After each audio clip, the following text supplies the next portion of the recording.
ហើយរៀនរស់ម្នាក់ឯងកុំពឹងម៉ាក់ច្រើនពេកម៉ាក់ប៉ាទាំងអស់នោះគាត់មិននៅជាមួយក្មួយមួយជីវិតទេគ្រាន់តែម៉ាក់ស្ដីឲ្យរឿងបន្តិចយំ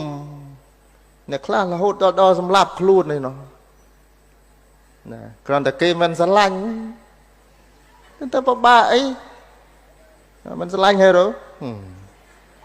អ្នកខ្លះនោះក៏ពិបាកហេតុអីរឿងនេះកើតចំពោះខ្ញុំអត់ទេមនុស្សគ្រប់គ្នាមានរឿងគ្រប់គ្នានៅក្នុងជីវិត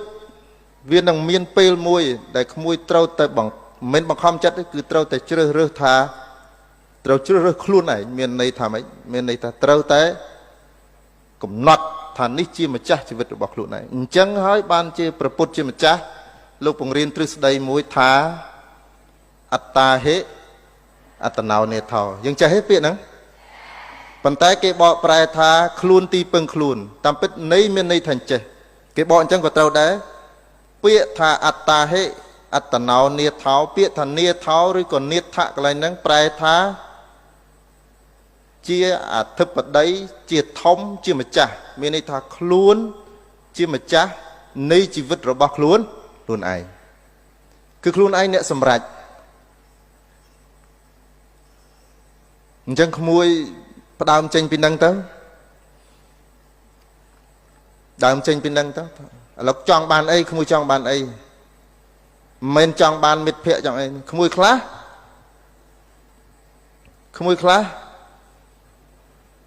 គាត់ដឹកនាំជីវិតបដៅជីវិតរបស់ខ្លួនទៅតាមទំនោរសង្គមបើមិត្តភក្តិថារៀន management គាត់ management ដែរដល់មិត្តភក្តិគេឃើញគេភាកច្រើនគេមកសេដ្ឋកិច្ចដែរច្បាប់ដែរដល់ទីបំផុតអត់មានអ្វីទាំងអស់អញ្ចឹងជាសាររបស់អាត្មាជូនជាយោបល់ខ្លីមួយថាក្មួយប្រុសក្មួយស្រីសូមត្រូវក្មួយត្រូវតែមានគោលដៅហើយរៀនរស់ម្នាក់ឯងកុំពឹងម៉ាក់ច្រើនពេកម៉ាក់ប៉ាទាំងអស់នោះគាត់មិននៅជាមួយក្មួយមួយជីវិតទេគ្រាន់តែម៉ាក់ស្ដីឲ្យរឿងបន្តិចយំអ្នកខ្លះរហូតដល់សម្លាប់ខ្លួននេះនោះ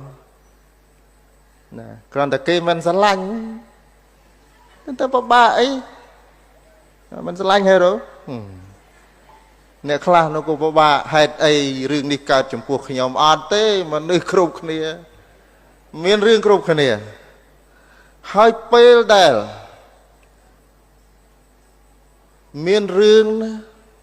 កុំព្យាយាមនិយាយប្រាប់គេច្រើនពេកគេមិនចង់ស្ដាប់យើងទេពីព្រោះគេក៏មានរឿងរបស់គេដែរ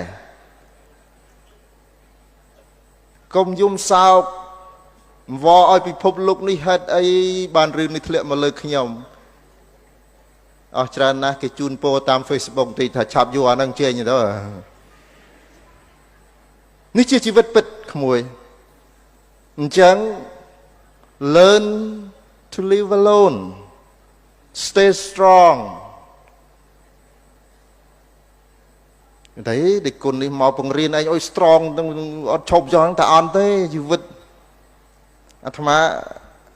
មុនមកនេះអានពាក្យរបស់អ្នកប្រដាល់មួយធ្លាប់ឮឈ្មោះល្បីទសវត្ស90ឈ្មោះលោក Mike Tyson ស្គាល់ទេគាត់បាននិយាយថាខ្ញុំហាត់គ្រប់បច្ចេកទេសនៃការវាយប្រដាល់គ្រូល្អណាស់ខ្ញុំហាត់អស់ហើយខ្ញុំមានគម្រោងនឹងយកឈ្នះសត្រូវរបស់ខ្ញុំគ្រប់គ្នាទាំងអស់ប៉ុន្តែពេលខ្ញុំឡើងលើរិញខ្ញុំនឹងដឹងរឿងពិតថាយ៉ាងម៉េចនៅពេលដែលគេវាយចំកណ្ដាលមុខរបស់ខ្ញុំពេលនោះហើយទើបខ្ញុំដឹងថាអ្វីគ្រប់យ៉ាងមិនទៀងអញ្ចឹងយោបល់អាត្មាជូនដល់ក្មួយទី1សូមរស់ឲ្យឃើញថាអ្វីជាគោលបំណងនៅក្នុងជីវិតហើយកុំព្យាយាមធ្វើចេះគ្រប់រឿងវាអត់ទេ តើអ្នកណាមួយចេះគ្រប់រឿងមានន័យថាអ្នកណានឹងអត់ចេះទាំងអស់រឿងស្អីក៏អត់ចេះអញ្ចឹងមិនមែនតែមួយយើងរៀនតែមួយហើយសម្រួចតែមួយទី2រៀនប្រឈមមុខនឹងទទួលយកនៅរឿងរ៉ាវដ៏ច្រើនក្នុងជីវិតហើយកុំបួងសួងឲ្យឆាកជីវិតនេះណាវាស្រួល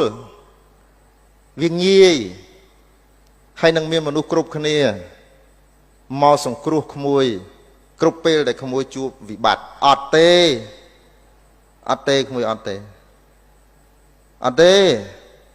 ហើយត្រូវចងចាំថាមានមនុស្ស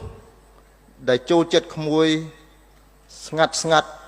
ហើយនឹងមានមនុស្សដែលស្អប់ក្មួយស្ងាត់ដែរក្នុងនោះអ្នកដែលស្អប់ក្មួយ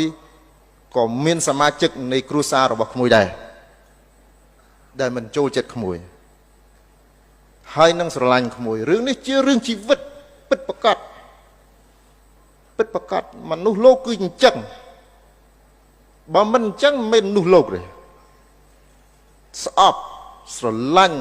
ឈ្នាននេះកន្ទក់កន្ទិញព្យាបាទសង្គ្រោះស្រឡាញ់សពបែបយ៉ាងហើយក្មួយកុំបួងសួងថាខ្ញុំបួងសួងយ៉ាងម៉េចឲ្យឆាកជីវិតរបស់ខ្ញុំកុំជួបរឿងអីទាំងអស់អត់បានទេមានតែមួយគឺព្យាយាមរស់ហើយប្រឈមមុខទៅក្នុងជីវិតមានតែប៉ុណ្្នឹងឯងក្មួយហើយរឿងទាំងអស់នេះក្មួយនឹងជួបនៅក្នុងឆាកជីវិតអាត្មានៅតែសរសើរអ្នកស្រីដែលបានលើកអំពីការតស៊ូក្មួយស្រីជាគំរូមួយល្អដែលអ្នកស្រីបានចែករំលែកនេះក្មួយស្រីនៅក្នុងសង្គមខ្មែរយើងស្ត្រីជាមេដាពិភពលោកមេដាពិភពលោកមេដាខ្លាំងឡើងណាមានរឿងអីតែបន្តិចម៉ែស្ដីឲ្យទៅយំដាក់ Facebook អត់ទេកុំហើយជួនកាលក្មួយស្រីខ្លះស្អាតទៅយំដាក់ Facebook មកដូចឆ្មាអោងទៅយំទៅយំបដើញឺស្បោបដើអូចាប់បាត់ហើយខូចសម្រស់អស់ហើយកុំក្មួយកុំរឿងជីវិតរបស់យើងកុំបង្ហាញទៅឲ្យសាធារណជនដឹងច្រើនពេកគេមិនស្គាល់យើងទេហើយគេនឹងយល់ខុសពីយើងអញ្ចឹងអាត្មាចូលរួមប៉ុណ្ណឹងខ្លីចំណុចទី1សូមក្មួយត្រូវតែស្វែងរកឲ្យឃើញថាអ្វីជាគោលបំណងរបស់យើងទី2សូមអស់លោកទាំងអស់មេត្តាចាំថានៅក្នុងឆាកជីវិតនេះអត់ស្រួលទេសូមមេត្តាកុំព្យាយាមបួងសួងសូមឲ្យជីវិតនឹងស្រួលប៉ុន្តែត្រូវធ្វើខ្លួនឲ្យខ្លាំងដើម្បីប្រឈមមុខនៅក្នុងជីវិតយោបល់អាត្មាចុងក្រោយជីវិតរបស់យើងនេះមាន2ទី1ចំណេះជំនាញទាំងអស់នឹងចិញ្ចឹមរាងកាយមានន័យថាយើងចេះមានជំនាញមានអីយើងអាចរកការងាររកអីធ្វើបានចិញ្ចឹមជីវិតបានល្អមានវិឡានៅមានអីមិនអត់ប្រសងទេណាតែគុណអត់មានវិឡាទេនៅក្នុងវត្តហ្នឹងណារៀនទី2នៅក្នុងខ្លួនរបស់យើងមានសភាវៈមួយយ៉ាងឈ្មោះថាចិត្តក្មួយចំណេះវិជ្ជាគឺចិញ្ចឹមរាងកាយចំណែកគុណធម៌និងចិញ្ចឹមតម្លៃជីវិតបើក្មួយបើអស់លោកអ្នកមានចំណេះដឹងជោគជ័យនៅក្នុងជីវិតហើយត្រូវជួយបណ្ដុះគុណធម៌និងស្រោចស្រង់មនុស្សមួយចំនួនតាមណាដែលអាចធ្វើបានដើម្បីសង្គមយើងទាំងអស់គ្នា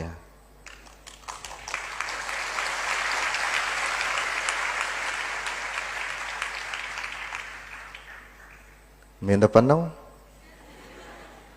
តែយេស្ដាប់ព្រះអង្គទៅដូចអត់មានបង្ហាញរឿងវិធីសាស្ត្ររុស្ស៊ីអីសោះអត់មានទេ sorry